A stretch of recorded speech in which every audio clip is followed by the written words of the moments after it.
지난 시간에 이어서 계속 예수님의 비유의 말씀 같이 살펴보도록 하겠습니다. 자, 오늘 읽은 21절에서 25절에 보니까 등잔대와 등잔불의 이야기가 나오죠. 자, 사람들이 등잔불을 켜는 이유가 무엇입니까? 그것은 감추어두기 위한 것이 아니라 집안에 들어오는 많은 사람들에게 빛을 비추기 위해서 등불을 밝힙니다. 이스라엘의 집은, 전통적인 이스라엘의 집은 창문이 없거나 있더라도 창문이 아주 작습니다. 왜냐하면 바깥에 뜨거운 열기를 막기 위해서입니다.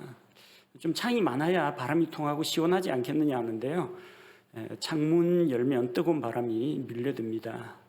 그래서 실내 온도를 바깥 온도와 동화시키지 않고 그냥 바깥에 더운 바람이 들어오지 못하도록 아예 창을 만들지 않거나 아주 작은 창을 만듭니다. 그러다 보니까 실내는 아주 어둡습니다. 지금이야 전기가 다 들어왔기 때문에 괜찮지만 전통적인 예수님 당시 그리고 구약시대 이스라엘의 집은 어두워서 실내에서는 반드시 등불을 켜야만 했습니다. 그런데 등불을 켜면은 어떻게 하느냐? 방의 한가운데다 등불을 둡니다. 한 구석에 두는 게 아닙니다. 가운데 있어야 빛이 이제 사방으로 퍼지겠죠. 그리고 되도록이면 낮은 곳보다는 높은 곳에 등불을 올려놓습니다. 등잔 뒤에 올려놔야 돼요. 그래야 높은 곳에서 아래쪽으로 빛을 비출 수 있기 때문입니다. 지금 형광등, 밝은 형광등 불빛 아래 있는 분들은 잘 실감하지 못하시겠지만 옛날에 혹시 호롱불 켜보신 분이나 아니면 갑자기 전기가 나가지고 촛불 켜보신 분들이라면 아마 이해를 하실 겁니다. 촛불 켜면 일단 테이블의 가장 높은 곳에 집안의 가운데 두어서 그 빛이 사방으로 퍼져나가게 하는 게 목적입니다. 이처럼 빛은 어둠을 밝히고 비추라고 있는 것입니다. 이렇게 빛이 비칠 때 감추어진 것들이 드러나게 됩니다. 성경에서 하나님의 백성은 세상의 빛이라고 했습니다. 그래서 하나님의 백성은 세상 가운데서 드러나야 합니다. 자기 신분을 숨기고 감추고 통 밑이나 침상 밑에 들어가 있는 그런 등불이 되지 말고 높은 곳에 올라가서 많은 사람들에게 빛을 줄 수 있어야 합니다. 빛이 비칠 때 어둠 속에 있던 것들이 그 모습을 드러내게 됩니다. 참빛이신 예수님께서 세상에 오셨습니다. 그러나 사람들이 예수님께 가까이 오기를 두려워했습니다. 왜냐하면 어둠에 있는 자들은 빛보다는 어둠을 더 사랑합니다. 옛날에는 이사 갈 때 그 장판을 들춰보면요, 장판 밑에 벌레들이 촤촤촤 빨리 도망가는 걸 볼 수가 있어요. 어둠 가운데 있는 벌레들인데 이 장판 들추고 빛을 비추면은 어둠 속으로 다시 숨어버립니다. 빛 가운데로 나오기를 싫어해요. 복음의 밝은 빛이 비칠 때 사람들의 어둠 가운데 있던 죄들이 드러납니다. 자기 마음속에 있던 어둠 구석들이 밝게 드러나게 됩니다. 빛은 그런 역할을 합니다. 또한 과거에는 하나님께서 감춰두셨던 것들이 빛이 비침으로 말미암아 가려져 있던 것들이 공개되기도 합니다. 이것을 우리가 계시라고 합니다. 베일에 쌓여 있던 것, 커튼 뒤에 가려져 있던 것들이 이 커튼을 젖히면은 모습을 드러내는 것, 하나님의 진리를 사람들에게 밝히 드러내는 것을 이제 계시라고 합니다. 성령님께서 우리가 성경을 읽을 때, 또 성경 말씀을 들을 때 그 말씀에 빛을 비춰 주시면은 우리가 그 말씀을 보고 이해를 할 수가 있습니다. 구약 시대에는 하나님의 진리가 감추어져 있던 것들이 있었습니다. 예수 그리스도의 처녀 탄생이라든지 예수님이 고난받는 종으로 오시고 또한 동시에 영광스러운 왕으로 오시는 것들, 구약시대 사람들은 알지 못하던 그런 신비들이 있습니다. 구약 성경에는 나타나 있지 않는 하나님의 계시, 교회의 신비, 구약 성경에는 안 나옵니다. 구약시대 사람들에게는 가려져 있던 것들이 빛이신 예수님께서 오심으로 말미암아 또 성경 기록 66권이 완성되고 그 성경 말씀에 성령님께서 조명을 비춰주심으로 말미암아 우리가 희미하던 것들을 더 밝게 알게 되고 모르던 것들을 새롭게 알게 된 것들이 있습니다. 이렇게 예수님 앞에 나아올 때 우리는 하나님의 진리를 알 수가 있게 됩니다. 예수님께서 말씀하셨습니다. 23절에 누구든지 들을 귀가 있거든 들을지어다 하시니라. 귀는 달려 있습니다. 노력하지 않아도 가만히 있으면 소리는 자연스럽게 우리 귀에 들립니다. 그런데 그 귀 가운데에서도 들을 귀가 필요합니다. 말씀을 들을 수 있는 귀가 필요합니다. 단순한 성경 읽는 소리, 설교 소리를 귀로 히어링하는 것이 아니라 소리를 듣는 것이 아니라 그 말씀을 듣고 깨달을 수 있어야 합니다. 그래서 우리가 영적인 진리를 분별할 수 있는 눈을 주시기를, 또 하나님의 말씀을 들을 수 있는 그런 귀를 주시기를 성경을 읽을 때나 말씀을 들을 때나 우리가 기도해야 합니다. 그렇게 해서 누구든지 말씀을 듣고 깨달으면 그 사람은 더 많은 것을 깨달을 수가 있습니다. 24절 말씀해 보니까 예수님께서 너희가 듣는 것에 주의하라고 하셨습니다. 너희가 무슨 척도로 재든지 그것대로 평가를 받을 것이라고 했습니다. 우리가 누군가를 어떠한 기준으로 판단하면요, 그 판단 기준을 똑같이 나한테도 적용해 볼 필요가 있습니다. 우리는 보통 자기 잣대를 가지고 다른 사람을 측정하기를 좋아합니다.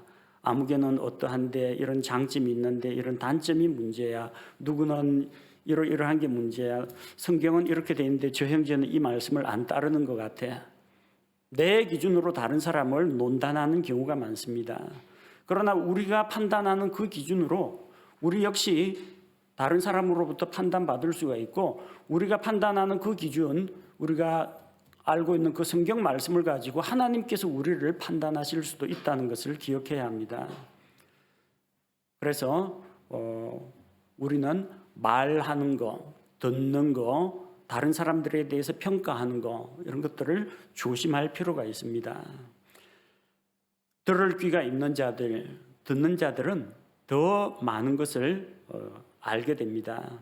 듣는 너희가 더 많은 것을 받을 것이라고 했습니다. 하나님의 말씀을 들을 귀가 있는 자는 더 많이 받습니다. 지금 예수님 주변에는 이 비유가 무슨 뜻인지 궁금해서 찾아온 사람들이 있습니다. 또 예수님을 따라다니는 제자들이 있습니다. 남들은 예수님의 그 비유를 들었지만 이 사람들은, 들을 귀가 있는 사람들은 이 비유를 설명해 주십시오 하고 예수님께 찾아왔어요. 더 많이 들었습니다. 남들이 듣지 못했던 그 비유의 의미도 예수님이 풀이해 주셨는데 듣게 되었습니다. 듣는 자는 더 많은 것을 듣게 됩니다.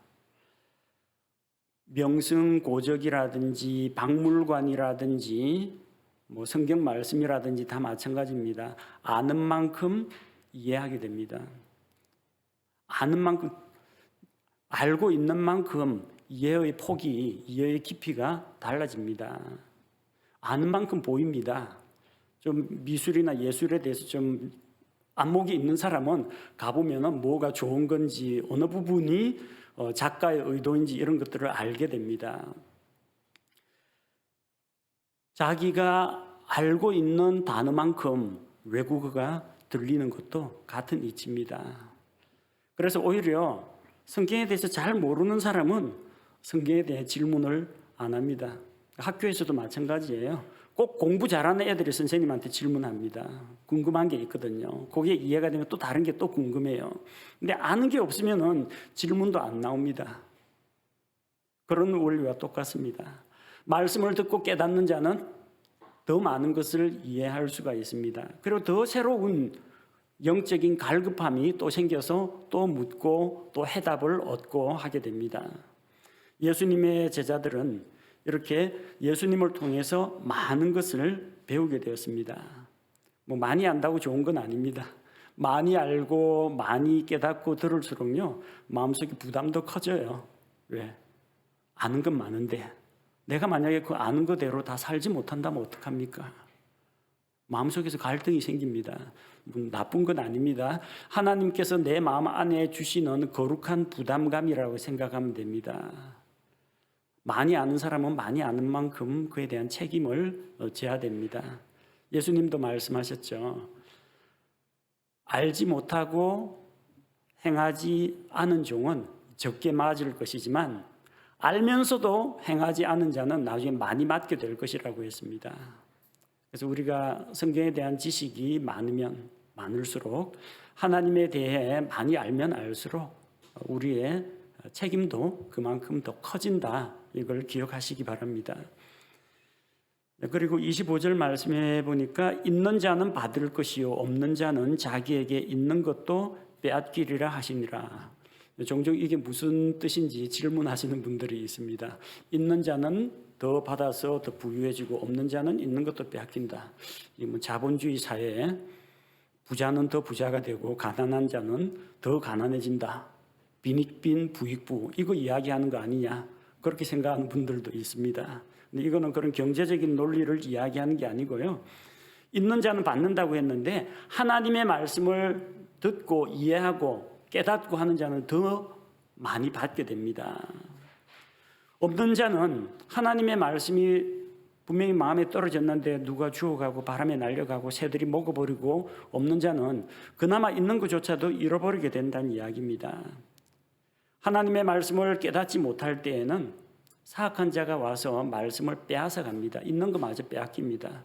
그게 뿌리를 내리고 싹이 나와가지고 가지가 번성하고 열매를 30배 맺고 하기 전에 있는 씨앗 그 자체까지 빼앗깁니다. 누구한테요? 공중의 날짐승 사탄에게 빼앗깁니다. 마태복음 13장 19절 말씀을 보니까 어떤 사람이 왕국의 말씀을 듣고 그것을 깨닫지 못할 때에는 그 사악한 자가 와서 그의 마음속에 뿌려진 것을 채워가나니 이 사람은 곧 길가에 씨를 받은 자니라. 말씀을 마음속에 깊이 간직하지 못하면요 길가에 노출된 상태로 떨어져 있으면 있는 그거마저 빼앗깁니다. 있는 자는 말씀이 있고 영양분, 수분 공급받아서 싹이 나고 가지, 잎사귀가 번성하고 꽃이 피고 열매가 맺으면요 원래보다 더 많은 이삭 곡식들이 열리게 됩니다. 자, 그래서 있는 자는 받고 없는 자는 빼앗긴다는 것이 말씀에 대한 것인 동시에 누가복음에 보면은 보상, 상급의 문제와도 연결이 되는 것을 볼 수가 있습니다. 누가복음 19장에 보면은 10개의 문화 비유가 있습니다. 주인이 각각 1인당 종 10명 불러서 1문화씩 다 나눠주고 그걸 가지고 이제 장사를 해서 어떻게 증식을 하라 그렇게 했는데 다들 이제 문화를 가지고 많이 남긴 사람도 있고 적게 남긴 사람도 있고 하나도 안 남긴 사람도 있습니다. 어떤 사람은 1문화를 가지고 10개의 문화를 벌었습니다. 10문화를 남겼습니다. 어떤 사람은 1문화 주셨는데 5문화, 5개의 문화를 남겼습니다. 이런 사람도 있습니다. 사람마다 30배, 60배, 100배, 어떤 사람은 5배, 어떤 사람은 10배 그럴 수가 있습니다. 근데 그 가운데는 1문화 그대로 수건에 싸가지고 땅에 감춰둔 사람도 있습니다. 쓰지를 않았던 겁니다. 투자를 하지 않았던 겁니다. 혼자만 간직하고 있었던 겁니다. 어떻게 됐습니까? 누가복음 19장 24절에 보니까 주인이 이야기합니다. 곁에 서 있던 자들에게 이르되 그에게서 1문화를 빼앗아 10문화 가진 자에게 주라 하며, 자, 주인이 주신 원래 1문화가 있고 10문화를 10문화를 남겼습니다. 그런데 1문화를 더 받게 되었습니다. 있는 자는 더 받습니다. 그런데 1문화를 가지고 열매를 맺지 못한 자, 투자를 하지 않은 자, 그것을 주님께서 맡기신 것을 적극적으로 활용하고 사용하지 않은 자는 있는 것마저도 빼앗긴다는 이야기입니다. 그래서 한편으로 있는 자는 더 받고 없는 자는 빼앗긴다는 것은 보상에 대한 말씀이기도 합니다. 자, 계속해서 26절에서 29절에서는 이제 하나님의 왕국을 씨앗의 성장과 견주어서 비유로 말씀하십니다. 26절에 보니까 또 그분께서 이르시되 하나님의 왕국은 마치 사람이 씨를 땅에 뿌리는 것과 같으니, 27절에 그가 밤낮으로 자고 일어나고 할 때 그 씨가 돋아나서 자라되 어떻게 그리 되는지 그가 알지 못한다고 했습니다. 하나님의 왕국은 씨앗처럼 작게 시작해서 크게 성장한다는 이야기입니다. 씨앗 안에는 생명이 있습니다. 여러분 씨앗들 보면 뭐 조그만하죠. 뭐 꽃이도 있고 어떤 거는 조금 씨앗이 굵은 것도 있는데 어떤 것은 아주 그냥 먼지처럼 작은 그런 씨앗들도 있습니다. 중요한 것은 크기가 중요한 게 아니라 씨앗 안에는 생명이 있다는 겁니다. 장차 그게 자라면 어떠한 모양으로 어떤 모습으로 자랄지 씨앗 안에 그 정보가 다 담겨져 있습니다. 그래서 콩 심은 데 콩 나고 팥 심은 데 팥 납니다.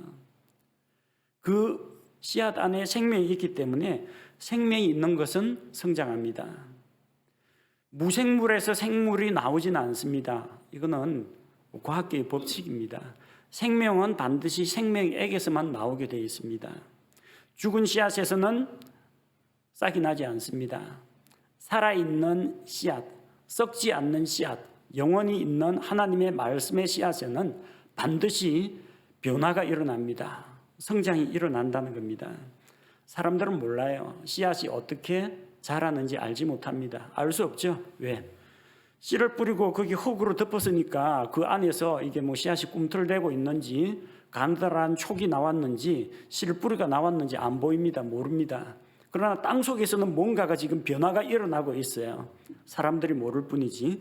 사람들이 자고 일어나는 동안에 알지 못하는 동안에 씨앗은 스스로 자랍니다. 나중에 싹이 나면 알게 되죠. 아, 씨앗이 자랐구나. 그런데 그 자라는 과정을 일일이 다 사람들이 기억 못합니다. 밭을 지나갑니다. 오늘 아침에도 지나갔고 내일도 지나갑니다.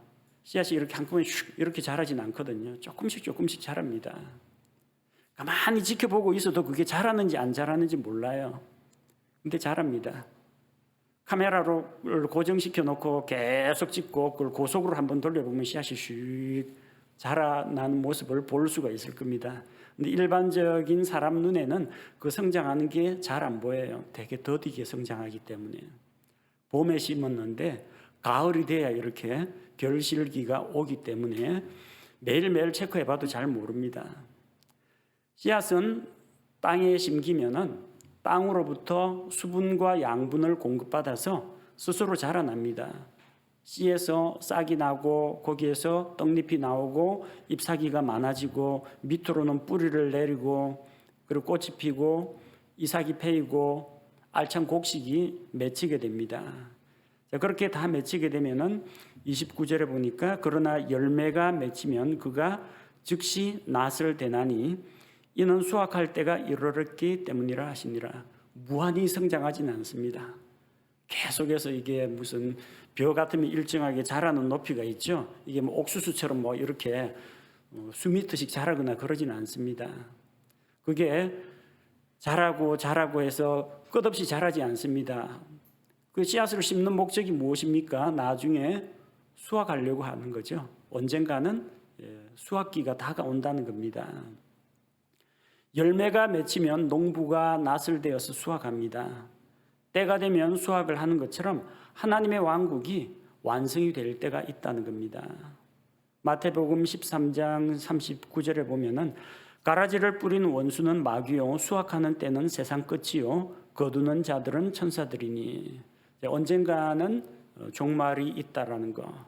그때가 되면은 알곡들은 창고에 들어갈 것이요 겨는 불에 태워질 것이라는 겁니다. 자, 그래서 하나님의 왕국에 대해서 씨앗을 통해서 예수님께서 하시는 말씀이 무엇입니까?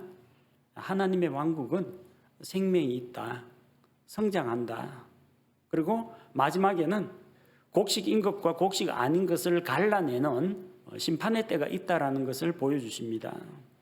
자, 두 번째는 겨자씨의 비유입니다. 30절에서 32절. 자, 30절에서 하나님의 왕국을 무엇에 비유할 것인가? 자, 하늘에 속한 것을 사람들에게 직접 설명하기는 참 곤란합니다. 그래서 비유를 사용하실 수밖에 없는 겁니다. 여러분 혹시 사랑이라는 것을 설명하실 수가 있겠습니까? 사랑. 우리는 사랑, 좋아한다, 그리워한다, 애태운다, 이런 걸로 표현하는데 사랑이라는 걸 설명 못 하잖아요. 뭐가 설명할 수 있을 것 같아요? 솜사탕처럼 달콤하다. 그런 식으로 설명하겠습니까? 아니면 가슴이 두근거리게 하는 어떤 기대감, 설렘 이런 걸로 설명하겠습니까? 이 사랑이라는 게 분명히 존재는 합니다. 근데 말로 표현이 안 돼요. 그러면은 이제 다른 것에 비유를 해서 설명할 수밖에 없습니다. 하나님의 왕국도 이렇게 하나님의 왕국은 이렇다. 하나님의 왕국의 성장하는 모습은 이렇다. 하나님의 왕국은 이러하다. 몇 가지를 나누어 설명은 하는데 딱 부러지게 말로 표현은 곤란합니다. 그래서 하늘에 속한 영적인 진리를 사람들이 알아듣기 쉽게 이해하기 쉽도록 하기 위해서 비유로 말씀하셨습니다. 그래서 31절에서는 겨자씨의 비유가 나오죠. 자, 그것은 마치 겨자씨 하늘과 같으니라. 당시 팔레스타인에 있는 그 씨앗들 가운데에서는 겨자씨가 아주 작은 씨앗이었습니다. 자, 땅에 있는 씨보다는 모든 씨보다 작다고 했는데 겨자씨는 작지만 그 안에는 생명이 있습니다. 생명이 있고 유전적인 정보를 가지고 있습니다. 이게 나중에 어떠한 모습으로 자라는지 그 안에 다 프로그래밍이 되어 있는 겁니다. 겨자씨가 싹이 나서 자라면은 32절에 모든 채소보다 크게 된다고 했습니다. 역시 하나님의 왕국은 성장한다. 그걸 알 수가 있죠. 근데 그 다음에 보니까 어떤 일이 일어납니까? 모든 채소보다 크게 되는데 큰 가지들을 내므로 공중의 날짐승들이 그것의 그늘 밑에 깃들인다고 했습니다. 깃들인다라는 말은 단순히 새가 거기에 앉는다 그런 의미는 아닙니다. 깃들인다라는 것은 깃을 들인다라는 말은 거기에다 둥지를 만든다라는 이야기입니다. 겨자씨는 이게 초본 식물인데 풀입니다. 초본 식물입니다. 그런데 그게 형질이 변질되어서 나무가 된다는 겁니다. 연하고 푸르고 잘 휘어지고 부드러운 것이 딱딱한 목피에 쌓여가지고 목질화가 된다는 이야기입니다. 마태복음 13장 32절에 보니까 그것은 참으로 모든 씨 중에 가장 작은 것이로되 자란 뒤에는 채소 가운데 가장 커서 나무가 되므로 공중의 새들이 와서 그것의 가지에 깃들이느니라 하시니라. 이걸 가지고 성장에만 포커스를 두면은 이 말씀을 바로 이해할 수가 없습니다. 작은 겨자씨 한 알이 크게 성장한다. 이것은 앞쪽에서 이야기한 씨앗의 성장과 같습니다. 근데 여기 어떤 문제가 있느냐면요. 분명히 풀인데 풀이 나무가 되었다. 부드럽고 연한 풀이 딱딱한 목질화가 되었다. 형질의 변화가 나타났다는 겁니다. 또 한 가지는 뭐냐면은 공중의 새들이 거기에 둥지를 튼다는 이야기입니다. 공중의 날짐승이 뭐라고 했어요? 비유해서 4절에 보니까 뿌릴 때에 더러는 길가에 떨어짐에 공중의 날짐승들이 와서 그것을 먹어버렸고 길가에 떨어진 씨앗을 먹는 것이 공중의 날짐승들입니다. 15절 역시 우리가 살펴보았죠. 길가에 있는 것들은 이들이니 곧 말씀이 뿌려질 때에 듣지만 즉시 다가오는 사탄에게 마음속에 뿌려진 말씀을 빼앗겨 버리는 자들이니라. 4절하고 15절을 대조를 해보면은 길가에 떨어진 씨앗을 먹는 공중의 날짐승들, 길가와 같은 마음에 뿌려진 말씀을 빼앗아가는 사탄, 공중의 날짐승들은 사탄이란 이야기입니다. 하나님의 왕국은 분명히 생명이 있고 성장합니다. 그러나 한 가지 주의해야 할 것이 하나님의 왕국을 방해하는 사탄의 공작도 있다는 것입니다. 하늘의 왕국, 하늘의 통치가 땅에 임하는 것, 천년왕국을 이야기하죠. 하나님의 왕국, 하나님의 통치권이 인정받는 세계, 하늘의 왕국과 하나님의 왕국이 만나는 것은 천년왕국입니다. 천년왕국에서 어떤 일이 일어납니까? 천년왕국은 완전 무결합니까? 처음에는 하나님께서 구원받은 사람만 천년왕국에 들어가게 하십니다. 근데 그 가운데 환란기 때 죽지 않고 육체를 입고 들어가는 사람이 있고 적그리스도에게 박해를 받아가 순교당해가지고 부활의 몸으로 들어간 자도 있고 신약교회 성도들처럼 부활하고 변화되어가지고 간 사람, 살아있는 채로 예수님을 보게 되어가지고 몸이 변화되어가지고 올라간 사람들.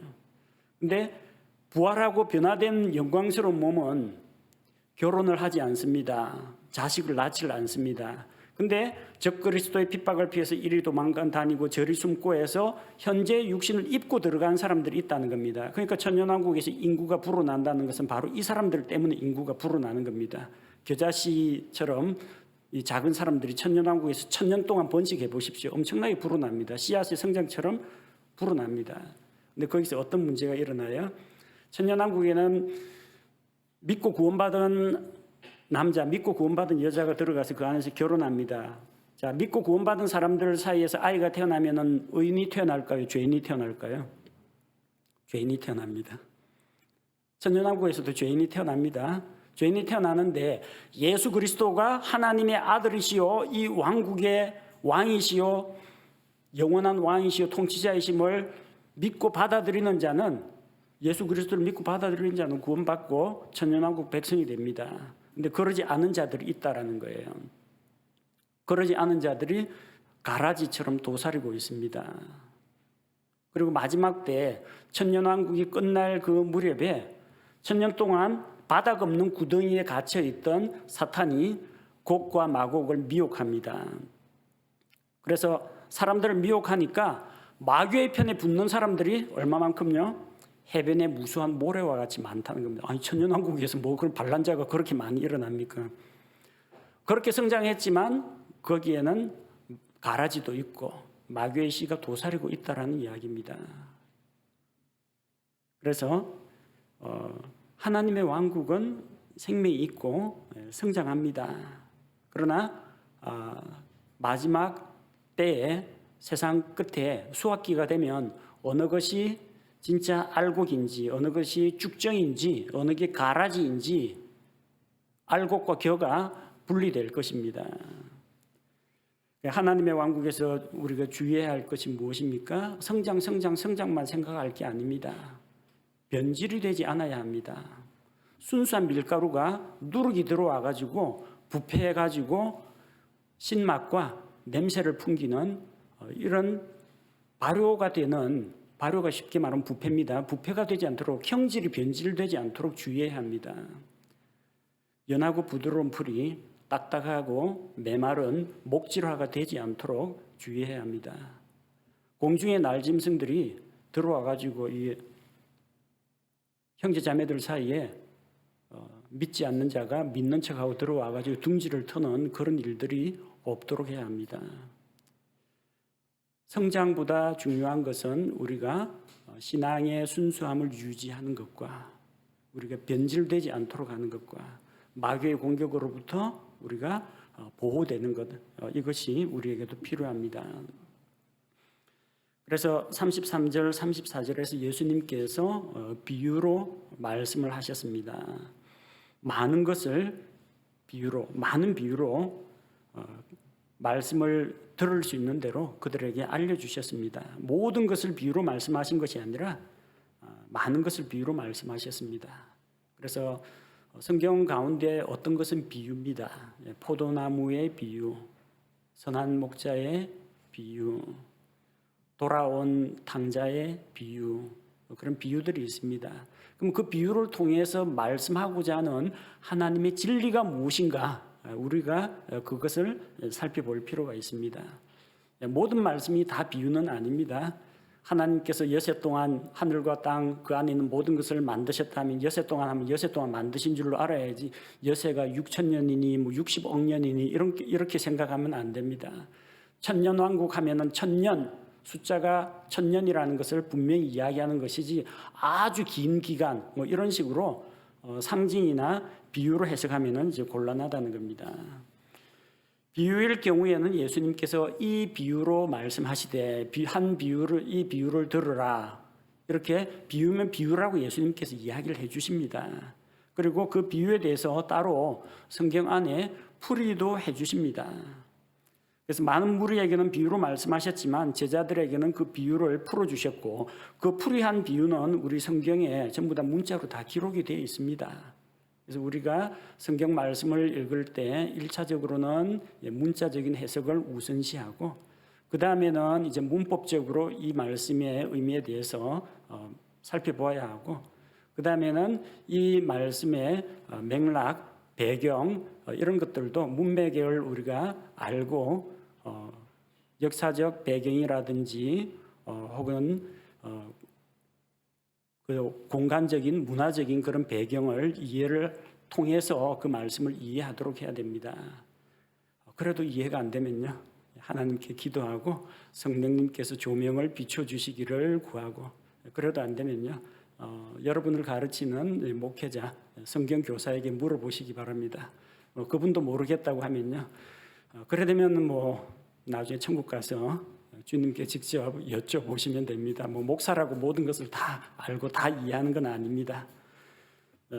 우리는 기록된 말씀을 통해서 이것이 비유인지 아닌지 알 수가 있고 또 성경은 성경 말씀을 통해서 또 성령님께서 우리에게 주시는 지혜와 조명을 통해서 이 말씀을 깨달을 수가 있습니다. 그래서 하나님의 왕국이 무엇을 의미하고 그 왕국의 모습은 어떠한가 이 비유를 통해서 우리가 배울 수가 있습니다. 하나님의 왕국은 씨앗처럼 성장합니다. 구원받은 성도들은 영적으로 성장해야 합니다. 그래서 우리 안에서 변화가 일어나야 합니다. 그래서 이전보다는 조금 더 성숙한 모습, 이전보다는 조금 더 거룩한 모습 이렇게 또 우리 안에서 변화가 일어나야 하고 생명이 생명을 낳는 것처럼 구원받은 성도가 또 다른 구원받은 사람들을 낳을 수가 있습니다. 예수 그리스도의 복음을 전해서 안 믿는 자들을 구원의 길로 인도하는 이런 일을 우리가 할 수가 있습니다. 씨앗에서 씨앗 자체만 성장하는 게 아니라 나중에 알곡이 되면서 이삭에 많은 씨앗들이 또 맺히죠. 그게 또다시 땅에 뿌려집니다. 거기서 또 곡식이 자랍니다. 우리 성도들도 바로 이런 씨앗과 같은 존재다. 내가 자라고 나를 통해서 또 다른 생명이 하나님께로 오게 되도록 내가 쓰임 받을 수 있어야 합니다. 양적 성장 못지않게 중요한 것은 내적인 성장입니다. 교회도 그렇고 하나님의 왕국도 그렇습니다. 성도들 숫자가 많이 불어나는 것 못지않게 중요한 것은 성도들 한 사람 한 사람이 영적으로 성숙하고 무장되고 또 인격적으로 연단을 받고 성령의 열매를 맺는 성품의 변화가 일어나는 게 중요합니다. 그리고 변질되지 말아야 합니다. 연한 초본 식물이 딱딱한 나무가 되는 그런 일이 일어나지 않도록 순수한 하얀 밀가루가 누룩에 의해서 변색되고 냄새나고 발효가 돼가지고 부패하지 않도록 우리가 우리 자신을 지켜야 합니다. 하나님의 왕국은 성장하는 것이지만 성장과 함께 내실을 다져야 하고 또 우리가 하나님 앞에서 그 순수함을 계속해서 가지는 것이 보다 더 중요한 문제라고 생각합니다. 우리 함께 기도하겠습니다. 하나님 아버지, 예수님께서 오늘도 우리에게 들려주신 말씀들을 읽고 묵상하면서 함께 은혜를 나누었습니다. 하나님의 왕국은 씨앗과 같이 생명이 있어서 그것이 성장하고 열매를 맺는다는 것을 살펴보았습니다. 우리 성도들 한 사람 한 사람 영적으로 성숙하고 성장하게 하시며 우리 마음속에 떨어져 있는 하나님의 말씀들이 마음속 깊은 곳에서 싹을 내고 또한 뿌리를 내리고 그 안에서 변화를 일으키고 우리가 그 말씀을 따라 말씀을 닮아가고 말씀에 순종하고 말씀을 통해서 새로운 헌신과 결심을 하고 우리 삶의 변화가 일어나도록 도와주옵소서. 또한 한편 겨자씨처럼 그 작은 씨앗이 마침내는 크게 성장하는 것처럼 우리 성도들과 우리 교회도 성장하게 하시고 하나님의 왕국도 왕성하게 성장할 수 있게 하옵소서. 무엇보다도 양적인 성장뿐만 아니라 질적인 성장, 내적인 성장에 우리가 더 관심을 갖게 하시고 또 성장 과정에서 우리가 변질되지 않도록 말씀의 순수함을 굳게 붙잡고 또 하나님께서 우리에게 가르치신 진리에서 좌로나 우로나 치우쳐 떠나지 않도록 우리를 보살펴 주옵소서. 우리 모든 성도들 또 우리 한마음 침례교회가 하나님의 은혜 가운데에서 생명력 있는 씨앗과 같이 성장하게 하옵소서. 예수님의 이름으로 기도합니다. 아멘.